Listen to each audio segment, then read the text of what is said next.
بسم اللہ الرحمن الرحیم، السلام علیکم۔ آپ دیکھ رہے ہیں ڈیلی ٹرینڈز اور میں ہوں شہباز چودھری۔ آج کے دن میں لیول پلینگ فیلڈ کا جو رولا شور ہمیں سنائی دیا، اور آج کے دن میں ہمیں یہ بھی نظر آیا کہ لیول پلینگ فیلڈ جو ہے وہ نظر آئی تھوڑی بہت کہیں نہ کہیں جو ہے وہ بیلنس کرنے کی نوبت ہمیں نظر آئی۔ پاکستان تحریک انصاف کے جو وکلاء ہیں، لطیف کھوسہ ان میں لیڈ کر رہے تھے، بیرسٹر گوہر اس میں شامل تھے،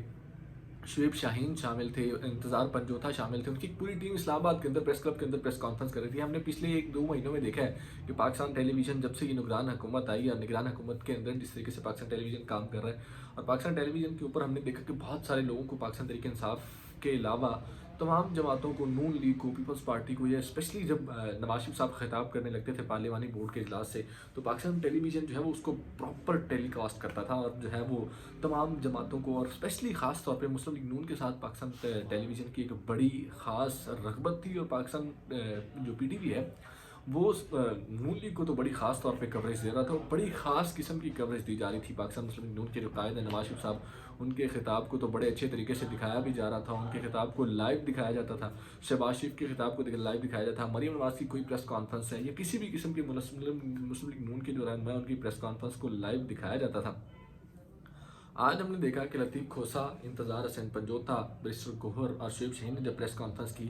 البتہ وہ پوری تو نہ دکھائی گئی، زیادہ نہ دکھائی گئی، البتہ اس میں سے 1 منٹ 40 سیکنڈ کا جو کلپ، 1 منٹ 40 سیکنڈ تک کی اس کی کوریج جو تھی وہ دی گئی پاکستان تحریک انصاف کو پی ٹی وی کے اوپر، اور پی ٹی وی کے اوپر پاکستان تحریک انصاف کو کوریج دی گئی، اور پاکستان تحریک انصاف کی وہ پریس کانفرنس لطیف کھوسہ کی وہ لائیو بھی دکھائی گئی۔ اور آج کا دن عدالتوں کے ذریعے پاکستان تحریک انصاف کے لیے بڑا ایک خوش آئند دن تھا۔ خدیجہ شاہ کی جو ہے وہ آج ضمانت ملی، ان کی رہائی کے جو روپکار ہے وہ بھی جاری ہوئی، کوئٹہ کی عدالت نے انہیں ضمانت دی۔ اس کے بعد صنم جاوید خان کا بڑا نام آ رہا تھا پاکستانی میڈیا کے اندر، اور صنم جاوید خان کا نام لیا جا رہا تھا پاکستانی میڈیا کے اوپر، اور کیونکہ صنم جاوید خان نے اعلان کر رکھا تھا باقاعدہ طور پہ مریم نواز کے خلاف الیکشن لڑنے کا، اب یہ کہا جاتا ہے کہ صنم جاوید خان پہلے تو شاید باہر آ جاتی، اب شاید باہر آنا مشکل تھا، اور ان کی جو جتنی بھی پہلے ہم نے دیکھا کہ صنم جاوید خان کو جتنی دفعہ بھی ضمانت ملی، جب بھی ان کو ضمانت ملی ان کی رہائی کے روزگار جاری ہوئی، جیسے ہی ان کو رہا کیا جاتا تھا وہ عدالت جیل سے باہر آتی تھی، ان کو دوبارہ سے گرفتار کر لیا جاتا تھا۔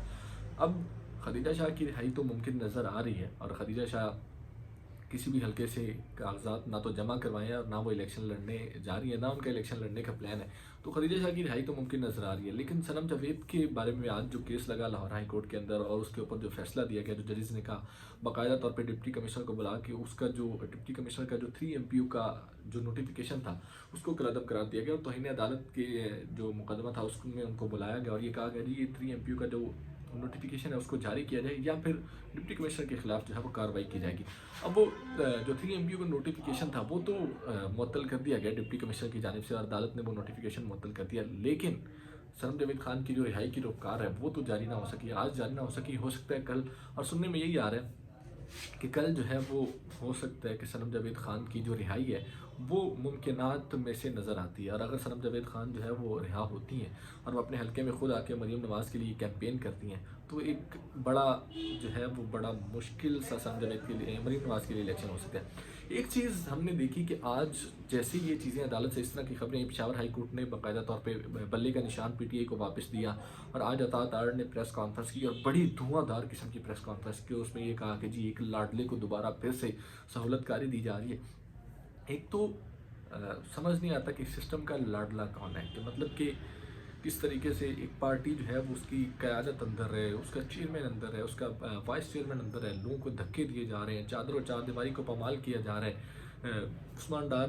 کے گھر میں ہم نے دیکھا جس طریقے سے ہوا، شیخ امتیاز کے بیوی کے ساتھ کاغذات جمع کروانے جو ہوا، ہم سب نے یہ چیزیں دیکھی جس طریقے سے ہر حد کو پار کیا جا رہا ہے، اور پھر میڈیا کے اوپر آ کے یہ کہا جا رہا ہے کہ جی ایک پارٹی ہے وہ لاڈلی ہے، اور ایک بندہ ہے جو لاڈلا ہے وہ سیاہ و سفید کا مالک ہے۔ اور آج بھی اطاعت آرڈ صاحب نے یہ کہا جی ایک لاڈلے کو لانے کے لیے یہ سب کچھ ہو رہا ہے۔ دوسری جانب ایک اہم ترین بات جو ہوئی آج کل پاکستانی میڈیا کے اوپر،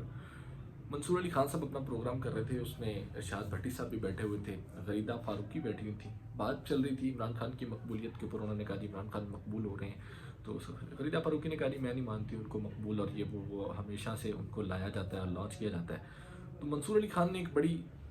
جو ہے نا وہ بات کی، وہ بات ضرور لائم لائٹ میں، انہوں نے کہا جی آنے والے دنوں میں پاکستان تحریک انصاف کے لیے اچھے دن آ سکتے ہیں۔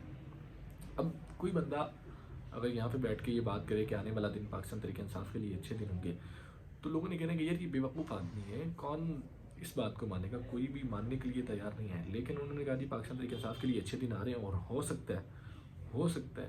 عمران خان کی رہائی بھی ممکن ہو۔ اب یہ سوال یہ اٹھتا ہے کہ اگر عمران خان کی رہائی ممکن ہے تو وہ کیسے ممکن ہے؟ کیا وہ عدلیہ کے ذریعے ممکن ہوگی؟ کیا جتنے بھی مقدمات ان کے اوپر ہیں ان کو دوبارہ پھر سے ضمانت ملے گی؟ کیا جو قاضی فائز عیسیٰ صاحب ابھی چھٹیوں پہ گئے ہوئے ہیں ان کے بعد وہ آئیں گے واپس، اور عدالت کے معاملات، آج کل عدالت بھی چھٹیوں پہ ہے، تو عدالت کے معاملات اس طریقے سے چلیں گے؟ تو کیا الیکشن کمیشن جو ہے پشاور ہائی کورٹ یا اسلام آباد ہائی کورٹ جو ٹرائل کو روکنے کا حکم دیا گیا ہے اس کے خلاف جو ہے وہ جائے گا؟ الیکشن کمیشن آیا پشاور ہائی کورٹ کے فیصلے کے خلاف سپریم کورٹ میں جائے گا؟ تو یہ چیزیں سوالات اٹھ رہے ہیں، لیکن یہ کہنا کہ عمران خان کی رہائی ممکن ہوگی یہ تھوڑا قبل از وقت لگتا ہے۔ اب یہ بات سمجھ نہیں آتی کہ عمران خان کی اگر رہائی ممکن ہوگی تو کیسے ممکن ہوگی، اس کے پیچھے بیک گراؤنڈ کیا ہوگی؟ کیا عدلیہ اپنا رول پلے کرے گی؟ کیا لیول پلینگ فیلڈ جو ہے وہ دی جائے گی؟ پارٹی تو چونکہ ٹوٹ چکی ہے، کینڈیڈیٹ ہے نہیں تحریک انصاف کے پاس، بہت ساری جگہیں ایسی ہیں جہاں پہ پاکستان مسلم لیگ نون کو بظاہری طور پہ واک اوور ملتا ہوا نظر آ رہا ہے۔ کینڈیڈیٹس جو ہیں وہ کینڈیڈیٹس اس قابل نہیں ہے کہ وہ جو مین کینڈیڈیٹ تھے، جو جیتنے والے کینڈیڈیٹ تھے، وہ شاید اب ٹوٹ چکے ہیں۔ تو انہوں نے یہ بات کی ہے کہ جی عمران خان صاحب، لیکن اس بات کے اوپر غریدہ فاروقی نے ایک بات کی، غریدہ فاروقی نے یہ بات کی جی دوبارہ عمران خان صاحب کو لانے کی تیاری ہو رہی ہے۔ اس بات سے ایک چیز تو واضح ہے کہ کہیں نہ کہیں کوئی نہ کوئی کھچڑی ضرور پک رہی ہے کہ عمران خان صاحب کو آنے والے دنوں میں کوئی ریلیف مل سکتا ہے، اور لیول پلینگ فیلڈ کے آثار ہمیں نظر آ سکتے ہیں۔ آج مولانا فضل الرحمان صاحب نے پھر وہی بات کی کہ ہم تحریک عدم اعتماد لانے کے حق میں نہیں تھے، تحریک عدم اعتماد لا کے ہم نے سب سے بڑی غلطی کی۔ اصل میں ان کو خوف یہ ہے کہ تحریک عدم اعتماد لانے کے بعد جس طریقے سے عمران خان نے اپنا بیانیہ بنایا، اور عمران خان نے عوام کے اوپر ٹرسٹ کر کے عوام کو اپنا ہتھیار بنایا اور سوشل میڈیا کے ذریعے عوام تک اپنی بات پہنچائی، تو وہ ان سب کی مقبولیت کو کھا چکا ہوا ہے۔ وہ